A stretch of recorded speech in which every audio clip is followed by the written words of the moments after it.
running when I was little. I just have a strong memory of running on the beach. I've got a feeling of like the kite or holding something blowing in the wind. Yeah, a real freedom feeling. You know, now when I run, it's more it's more like work. But when you run as a kid, that's not work, it's just part of what you do. You know, when we grew up, that was just part of what we did. We argued, we chased each other out the door, up the hill, down the creek. Freed. Absolutely freed. Just running with my friends on the street. Always as kids, we were always running around to across the road and down this laneway. We used to have like an open area where we used to just play chasey and tag. Chased your friends, you played kiss chasey. You weren't slow when you wanted to kiss that boy. I was certainly very fast. I was slow on a few of them. We used to run around as kids in that area and just running and having fun, doing what kids are supposed to do these. Yeah. If you say, if I'm asked to think of running as a little kid, I see it as a happy, free memory.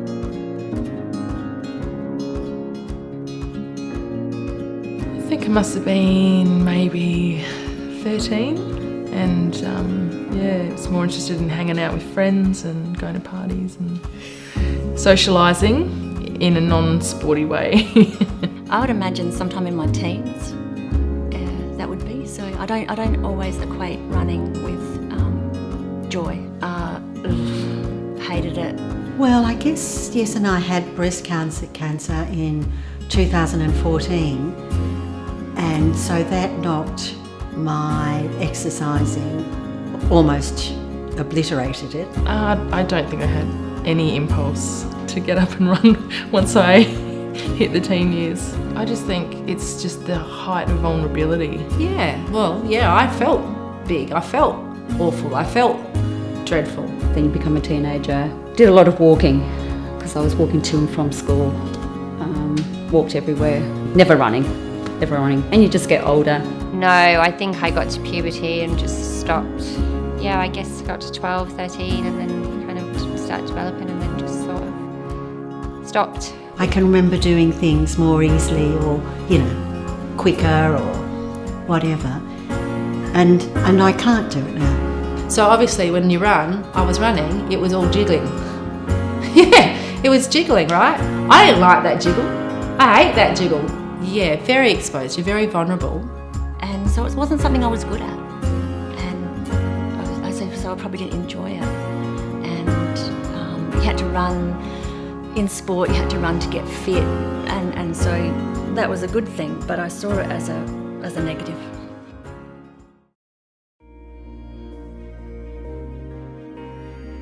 My friend who was out doing the outdoor training, been saying to her, I want to do something, and over again, and just still, doing the talk and not the walk. So I can't sit around and wish something would happen without actually putting it into action, I guess. So I looked up the number for Anna and rang, and that was it. I just had this impulse moment of, right now, I need to do this, so I did it. In my 40s, so close to 10 years ago, I had a bit of a 40-year-old midlife crisis. I then had some back problems and I ended up piling on close to 20 kilos. I was nearly turning 50 and I thought, right, I got to get my act together again. So health and fitness is a real high priority, and I think as I'm getting older, I'm really placing more priority. You take a lot of things for granted when you're younger, and even just things like getting up and down off chairs and all those things. You can just see how if you don't keep doing it and keep strong at it, those things will start to go, you lose it. So after I had my children, about a year after that, I got breast cancer. If I saw people out running, I would think I could never do that. I couldn't do lots of things. So until last year, I would have said I couldn't run a marathon.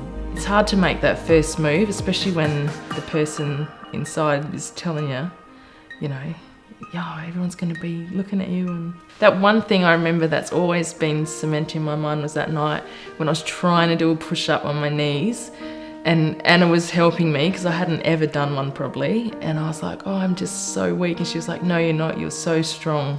And that That's always been in my mind ever since. And I was like, yeah, I am strong. I can probably do anything, even though I nearly died that night.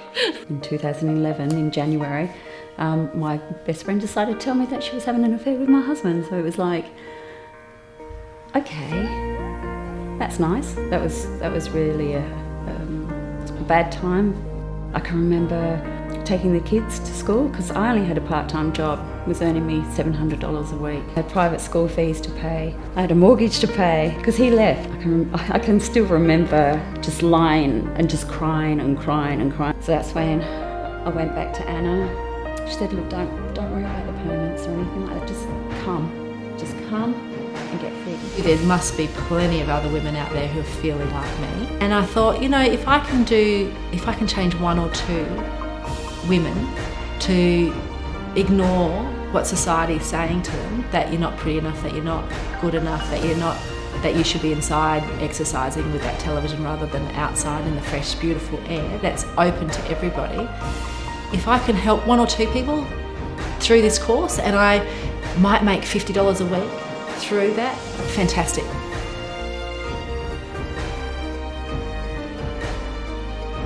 I think I've always done exercise because I think it helps me maintain a better disposition, fights depression. I think even in this day, girls are taught to be beautiful and pretty is more important than being fit and fast. The powerful thing is that when women get older, they realise that that's really not important. That really isn't any important what that man or that person really thinks of you. It's what you think of yourself.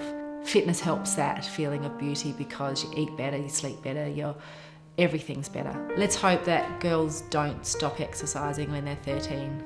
I see a lot of women and their lives seem to be turning around, really, and it's lovely. No, you're not who you tell yourself you are. You just got to prove yourself wrong over and over again until that script changes, really.